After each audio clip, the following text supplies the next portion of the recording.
Halo, perkenalkan kami dari kelompok 2 mahasiswi D3 Kebidanan kelas A semester 3 Universitas Citra Bangsa.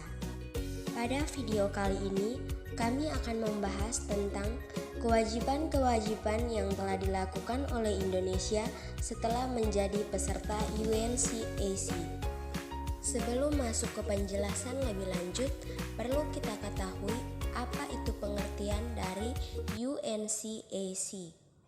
United Nations Convention Against Corruption atau biasa disingkat dengan UNCAC atau disebut dengan Konvensi PBB merupakan sebuah institusi internasional yang menyasar isu korupsi.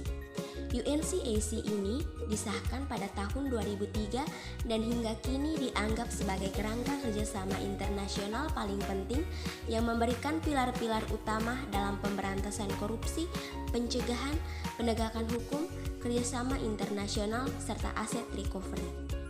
Baik, setelah mengetahui pengertian dari UNCAC, sekarang kita lanjut ke pembahasan pokoknya, yakni kewajiban-kewajiban yang telah dilakukan oleh Indonesia setelah menjadi peserta UNCAC.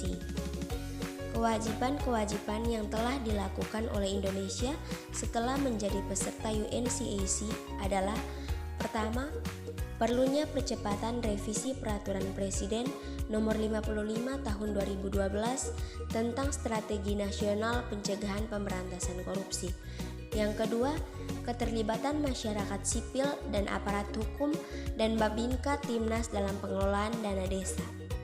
Yang ketiga, pemerintah perlu menyembuhkan ruang keterlibatan masyarakat sipil dalam mengimplementasikan UNCAC seperti saat pengisian self-assessment.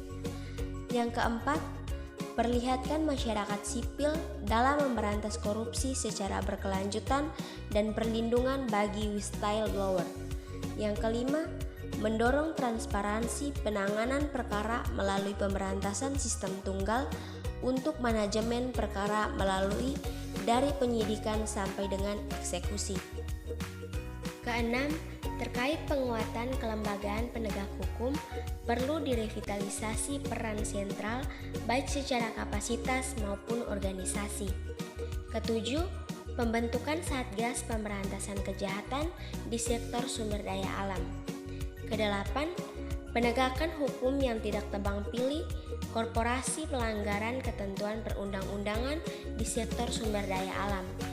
Kesembilan, pemerintah perlu menindaklanjuti temuan dan rekomendasi Gerakan Nasional Penyelamat Sumber Daya Alam dan mencabut izin tambang yang berstatus non dan CNC. Kesepuluh, pemerintah perlu segera menerbitkan regulasi tentang beneficial oversight dan mewajibkan perusahaan menyebutkan siapa pemerintah yang memanfaatkan hasil yang sebenarnya. 11. Pemerintah perlu membuka dokumen kontrak pengadaan barang dan jasa serta memperkuat monitoring evaluasi LKP. 12. Pemerintah perlu meningkatkan independensi kelompok kerja pengadaan. 13. Perlu adanya pengadaan kelembagaan dan sumber daya manusia di pengadaan barang dan jasa melalui jabatan fungsional. 14. Pemerintah perlu mempublikasikan nama-nama yang harus berada di dalam daftar hitam atau blacklist. 15.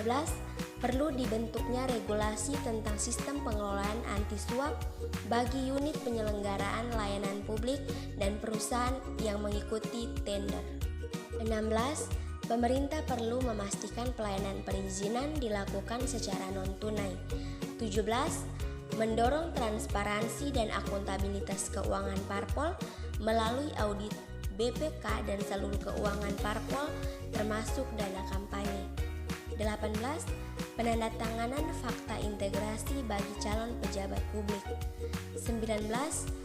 Untuk meninggalkan posisinya bila di kemudian hal terbukti melakukan politik transaksional. 20. Penerapan tidak high korporasi bagi parpol yang melakukan tindakan pidana korupsi. Demikian penjelasan singkat dari kelompok kami tentang kewajiban Indonesia sebagai peserta UNCAC. Semoga bermanfaat. Sekian dan terima kasih.